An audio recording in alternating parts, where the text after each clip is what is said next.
हरे कृष्णा। श्रीमद् भगवद गीता के 16वें अध्याय का पाठ।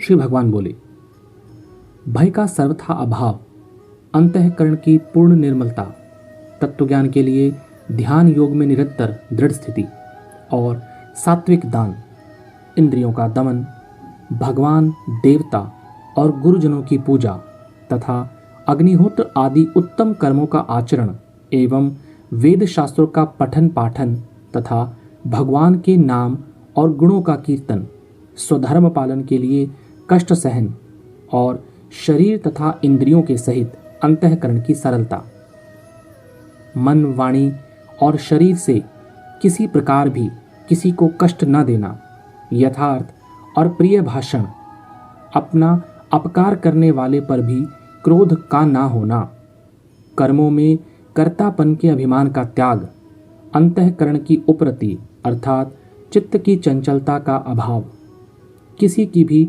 निंदा आदि न करना, भूत प्राणियों में हेतु रहित दया, इंद्रियों का विषयों के साथ संयोग होने पर भी उनमें आसक्ति का न होना, कोमलता, लोक और शास्त्र से विरुद्ध आचरण में लज्जा और व्यर्थ चेष्टाओं का अभाव, तेज, क्षमा, धैर्य, बाहर की शुद्धि एवं किसी में भी शत्रु भाव का न होना और अपने में पूज्यता के अभिमान का अभाव, ये सब तो हे अर्जुन दैवी संपदा को लेकर उत्पन्न हुए पुरुष के लक्षण हैं। हे पार्थ, दंभ, घमंड और अभिमान तथा क्रोध, कठोरता और अज्ञान भी ये सब आसुरी संपदा को लेकर उत्पन्न हुए पुरुषों के लक्षण हैं।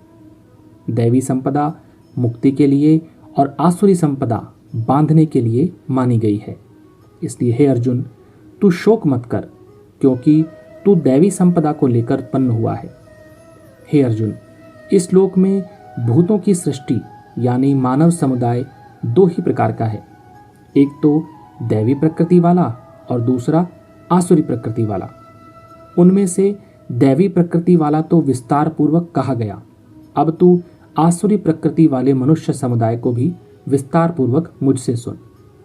आसुरी स्वभाव वाले मनुष्य प्रवृत्ति और निवृत्ति इन दोनों को ही नहीं जानते, इसलिए उनमें न तो बाहर भीतर की शुद्धि है, न श्रेष्ठ आचरण है और न सत्य भाषण ही है।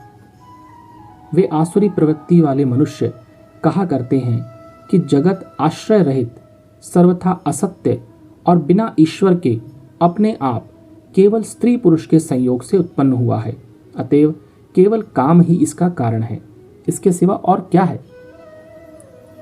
इस मिथ्या ज्ञान को अवलंबन करके जिनका स्वभाव नष्ट हो गया है तथा जिनकी बुद्धि मंद है, वे सबका अपकार करने वाले क्रूर कर्मी मनुष्य केवल जगत के नाश के लिए ही समर्थ होते हैं। वे दंभ, मान और मद से युक्त मनुष्य किसी प्रकार भी पूर्ण न होने वाली कामनाओं का आश्रय लेकर अज्ञान से मिथ्या सिद्धांतों को ग्रहण करके और भ्रष्ट आचरणों को धारण करके संसार में विचरते हैं तथा वे मृत्यु पर्यंत रहने वाली असंख्य चिंताओं का आश्रय लेने वाले, विषय भोगों के भोगने में तत्पर रहने वाले और इतना ही सुख है इस प्रकार मानने वाले होते हैं। वे आशा की सैकड़ों फांसियों से बंधे हुए मनुष्य काम क्रोध के पारायण होकर विषय भोगों के लिए अन्यायपूर्वक धन आदि पदार्थों का संग्रह करने की चेष्टा करते हैं। वे सोचा करते हैं कि मैंने आज यह प्राप्त कर लिया है और अब इस मनोरथ को प्राप्त करूंगा, मेरे पास यह इतना धन है और फिर यह और हो जाएगा। वह शत्रु मेरे द्वारा मारा गया और उन दूसरे शत्रुओं को भी मैं मार डालूंगा। मैं ईश्वर हूं, ऐश्वर्य को भोगने वाला हूं, मैं सब सिद्धियों से युक्त हूं और बलवान तथा सुखी हूं। मैं बड़ा धनी और बड़े कुटुंब वाला हूं, मेरे समान दूसरा कौन है। मैं यज्ञ करूंगा, दान दूंगा और आमोद प्रमोद करूंगा। इस प्रकार अज्ञान से मोहित रहने वाले तथा अनेक प्रकार से भ्रमित चित्त वाले, मोह रूप जाल से समावृत और विषय भोगों में अत्यंत आसक्त असुर लोग महान अपवित्र नरकों में गिरते हैं। वे अपने आप को ही श्रेष्ठ मानने वाले घमंडी पुरुष धन और मान के मद से युक्त होकर केवल नाम मात्र के यज्ञों द्वारा पाखंड से शास्त्र विधि रहित यजन करते हैं। वे अहंकार, बल, घमंड, कामना और क्रोध आदि के परायण और दूसरों की निंदा करने वाले पुरुष अपने और दूसरों के शरीर में स्थित मुझ अंतर्यामी से द्वेष करने वाले होते हैं। उन द्वेष करने वाले पापाचारी और क्रूर कर्मी नराधमों को मैं संसार में बार बार आसुरी योनियों में ही डालता हूँ।